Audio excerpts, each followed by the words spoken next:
Big boss Malayalam season 7 അങ്ങനെ big ബോസിൽ എല്ലാവിധ പ്രശ്നങ്ങളും ഉണ്ടാക്കി ഒരു തീഗോളം സൃഷ്ടിച്ച് അവസാനം അതിന് ഉത്തരവില്ലാതെ പോകുന്ന കണ്ടസ്റ്റൻസിനെയാണ് നമുക്ക് കാണാനായിട്ട് സാധിക്കുന്നത്.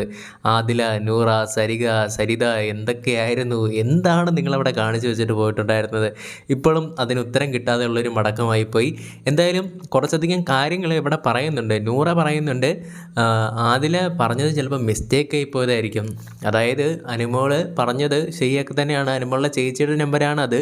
പക്ഷേങ്കിൽ ചേച്ചീനെ വിളിച്ചിട്ട് അതുവഴി പി ആറിനെ വിളിച്ചാൽ മതി എന്നുള്ള രീതിയിലാണ് അനുമോൾ പറഞ്ഞിട്ടുണ്ടായിരുന്നത്. അതുമാത്രമല്ല, ഇതല്ലാതെയും അക്ബറിനെ പറ്റിയും വളരെ മോശമായിട്ടുള്ള രീതിയിലുള്ള കാര്യങ്ങൾ അനുമോൾ പറഞ്ഞിട്ടുണ്ട്. അതൊക്കെ പറഞ്ഞു കഴിഞ്ഞാൽ ഉണ്ടല്ലോ എന്നുള്ള രീതിയിലുള്ള കാര്യങ്ങളൊക്കെയാണ് നൂറ സംസാരിച്ചുകൊണ്ടിരിക്കുന്നത്.